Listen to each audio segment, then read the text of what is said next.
You know that feeling, right? When you're looking at your dog, maybe they're just sleeping at your feet, and you just feel like it wasn't a coincidence, that their being in your life isn't just a random thing, that there's something way deeper going on. Well, that's what we're talking about today. We're exploring that sacred bond between you and your dog. It's a connection that ancient wisdom tells us wasn't just some happy accident, but was actually written in the stars long, long before you ever met. So let's really lean into that question for a second. What if, out of all the different paths your life could have gone down, some greater force, something cosmic, made sure that this specific soul found its way to you? Not just any dog, but your dog.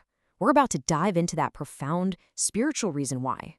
So to really get this connection, we have to go back, way back.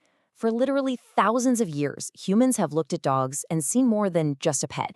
They've seen them as powerful, spiritual protectors, kind of standing guard at the doorway between our world and whatever comes next. And what's just fascinating here is how cultures that were worlds apart, separated by massive oceans and entire centuries, they all came to the exact same conclusion. Look at ancient Egypt. The god Anubis, with the head of a jackal, was the one guiding souls to the afterlife. Then you look at so many Native American traditions, and dogs are seen as spirit guides, protecting people from unseen harm. And in Celtic mythology, dogs were the companions to healers, believed to have these incredible restorative powers. Come on, that's not just a coincidence. It's a shared, universal truth that people just seemed to know. Okay, so this ancient respect for them, it leads us right to our next point, and that's the idea that dogs are basically a living, breathing reflection of a pure, almost divine kind of love. They really embody this sense of grace that we humans spend pretty much our whole lives trying to find.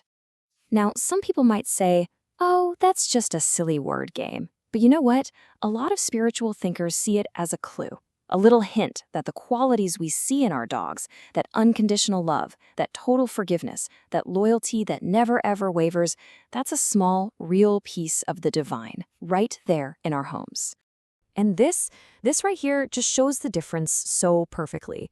Human love, it's beautiful, but man, it can get complicated, right? We hold grudges, we put up conditions. But a dog's love, it's just pure. You could have the worst day of your life. You could even lose your temper. And an hour later, there they are, resting their head on your lap like, hey, it's okay. I'm still here. We're good. And really, that's the heart of it, isn't it? Your dog is this constant, physical example of grace in your life.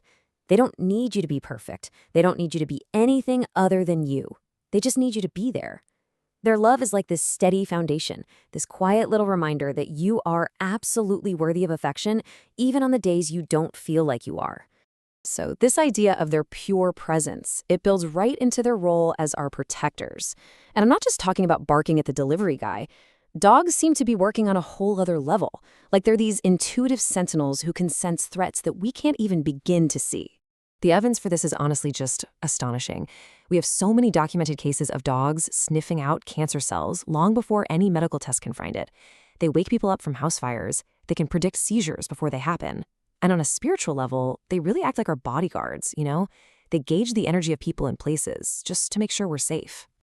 Seriously, think about it for a second.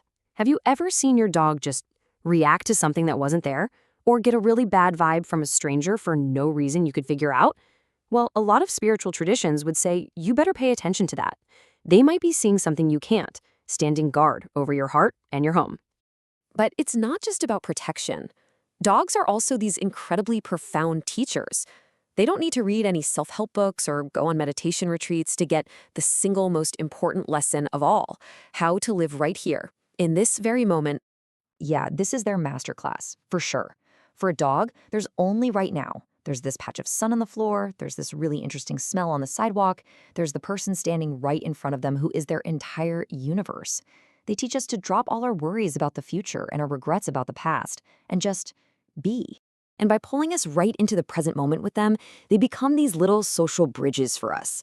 Think about it. A person walking a dog down the street, it breaks down all these invisible walls. Strangers start talking, neighbors finally meet.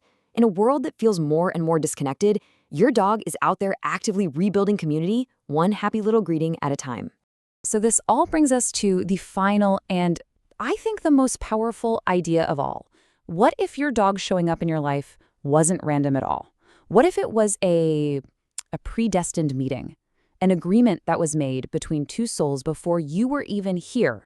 A soul contract, it's this belief that you and another soul agree to find each other in this life to fulfill some kind of purpose. It could be to heal, to teach, or just to love. And a lot of people who think about these things believe that our most important contracts aren't just with other people. They're with the animal companions who show up in our lives at the exact moment we need them most. We see little echoes of this profound loyalty in true stories, like the story of Hachiko. Waiting for 9 years for his owner to come home, that's more than just a learned behavior. That's a demonstration of a bond so deep it goes beyond logic, beyond even death itself. It's like the physical proof of a promise being kept. And this brings us right to their ultimate gift. It's not just the walks or the cuddles on the couch, it's the permanent mark they leave on our souls. We carry them with us in the way we learn to forgive a little faster, love a little more freely, and find joy in the simple present moment. That is their eternal legacy. So, I'll leave you with this. Take a look at that beautiful soul that chose to walk beside you on this journey. If their whole purpose in finding you, in choosing you, was to teach you one vital thing about life and love, what was that lesson?